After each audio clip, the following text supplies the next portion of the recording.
So hello प्यारे बच्चों, कैसे हो आप। आई होप कि आप सब ठीक होंगे, अपने घर में सेफ़ होंगे। ठीक है। सो आज के साइंस क्लास में we are studying the topic जो कि आप देख सकते हो, this is metals and non metals. ठीक है। So metals and non metals की आपकी चैप्टर में 3-4 प्रॉपर्टीज़ हैं, उसको हम आज रीड करेंगे। तो कौन कौन सी प्रॉपर्टीज़ हैं। So today's learning topics, today's going topics are chemical reactivity. The first is chemical reactivity, जिसमें हम ये पढ़ेंगे किस प्रकार से हमारे केमिकल्स रिएक्ट करते हैं। Second is your reactivity series. ठीक है, एक सीरीज़ होती है आपकी जिसके अंदर आपके एलिमेंट्स ऊपर से नीचे रखे जाते हैं उनकी केमिकल रिएक्टिविटी के according. Okay. The third is your noble metals. Noble metals आपके गोल्ड, प्लेटिनम, सिल्वर, ये सारे नोबल मेटल्स होते हैं। ठीक है, इनकी प्रॉपर्टीज़ के बिहाफ पे हम इनको पढ़ेंगे। और the last is uses of metals and non metals. तो कहाँ कहाँ मेटल्स और नॉन मेटल यूज़ होते हैं उनको हम पढ़ेंगे। ठीक है। So let us start. So बच्चों, the first topic is your chemical reactivity and the second topic is your reactivity series. ठीक है। तो समझते हैं what is chemical reactivity. So according to definition, it is the rate और speed at which any substance undergo chemical reaction. It tells how fast और slow a chemical substance is reacting. इसका क्या मतलब है, ये हमें बताता है कि किस स्पीड से या किस रेट से कोई सब्सटेंस रिएक्ट कर रहा है, या फिर हम कह सकते हैं कितनी जल्दी, कितनी फास्ट या कितनी स्लो कोई सब्सटेंस रिएक्ट करता है, उसको हम बोलते हैं केमिकल रिएक्टिविटी। बहुत ही छोटा सा टॉपिक है। फॉर एग्जांपल मैं एक एलिमेंट लेता हूँ, दिस इज़ योर के होता है आपका पोटेशियम। ठीक है। तो पोटेशियम कभी भी आपका रिएक्ट करता है तो बहुत ही ज़्यादा फास्ट रिएक्ट करता है। ठीक है। तो इसकी रिएक्टिविटी बहुत ज़्यादा होती है, एक तरीके से कह सकते हो किसी भी दूसरे सब्सटेंस के साथ काफ़ी जल्दी रिएक्ट कर जाता है, ये बहुत ही ज़्यादा फास्ट रिएक्ट करता है दूसरे सब्सटेंस के साथ। तो this is our chemical reactivity. ठीक है। इसकी रिएक्टिविटी होती है बहुत ज़्यादा।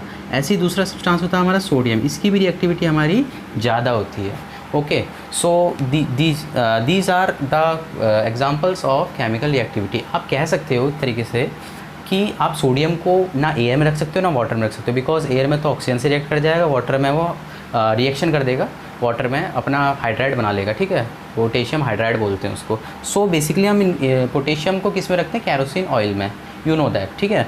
सो अब आप बात आती है रिएक्टिविटी सीरीज़। तो रिएक्टिविटी सीरीज़ क्या होती है, एक टेबल होती है या एक सीरीज़ होती है जिसके अंदर हम ऊपर से नीचे तक एलिमेंट्स को अरेंज करते हैं, और टेबल के फॉर्म में अरेंज करते हैं। किसके अकॉर्डिंग अरेंज करते हैं, उनकी डिक्रीजिंग।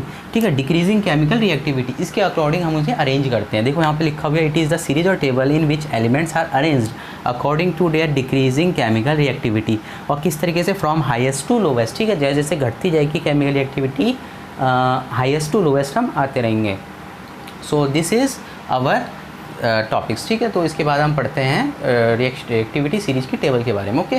सो अब हम स्टार्ट करते हैं रिएक्टिविटी सीरीज़ के बारे में। ठीक। तो रिएक्टिविटी सीरीज़ के देख सकते हो, दिस इज़ अ टेबल, और इसमें हमने element, this is the column of symbol and this is the column of elements. So इसमें एलिमेंट्स को हमने पोटेशियम से लेके लास्ट हमारा जो गोल्ड है वहाँ तक हमने यहाँ पे अरेंजमेंट हमने बनाया एलिमेंट्स का। ठीक है। सो देख सकते हो यहाँ पे कि जिसकी सबसे ज़्यादा रिएक्टिविटी है तो ये हाईएस्ट रिएक्टिविटी है वो सबसे ऊपर आएगा, और जिसकी सबसे लोवेस्ट रिएक्टिविटी है वो नीचे आएगा। ठीक है। इसका स्क्रीनशॉट ले लेना और वीडियो पॉज करके।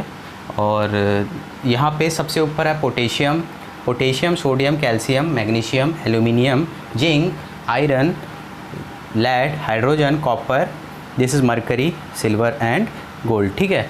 और यहाँ पे मैंने जो लिखा हुआ है हिंदी में, this is the trick to learn it.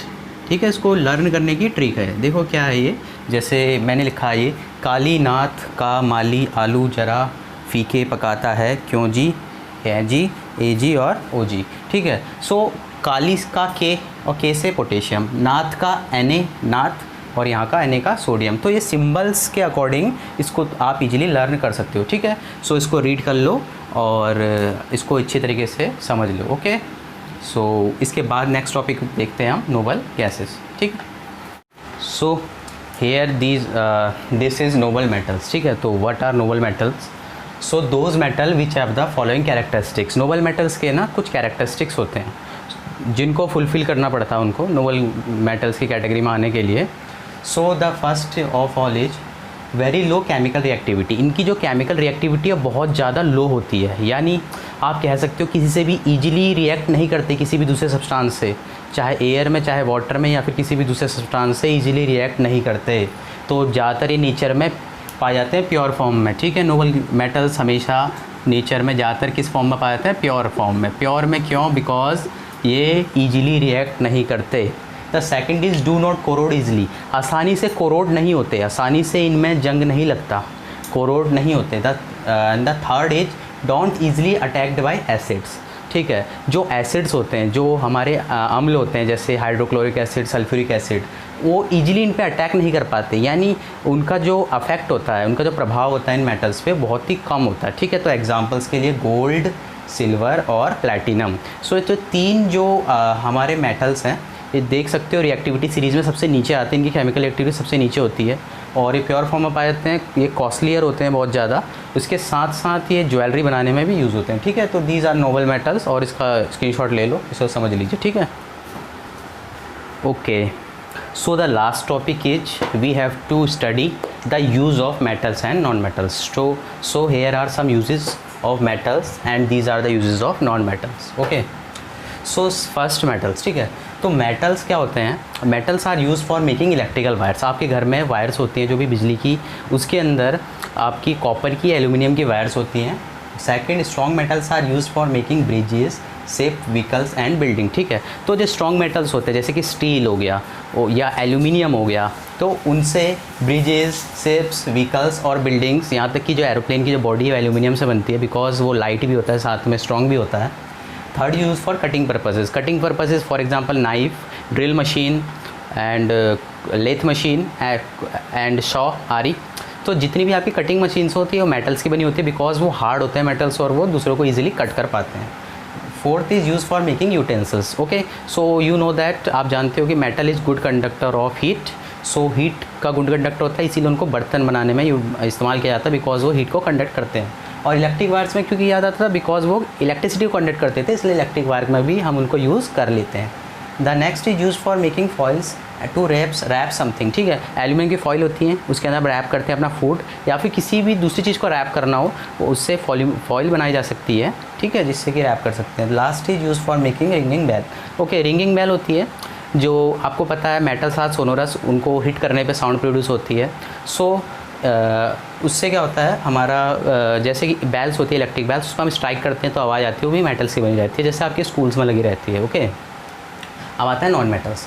तो नॉन मेटल्स में सबसे ज़्यादा ऑक्सीजन हम किस लिए यूज़ करते हैं? ब्रीथिंग के लिए। बिना ऑक्सीजन के लाइफ पॉसिबल नहीं है, ठीक है। तो oxygen use for breathing. Nitrogen is use for plant for making protein.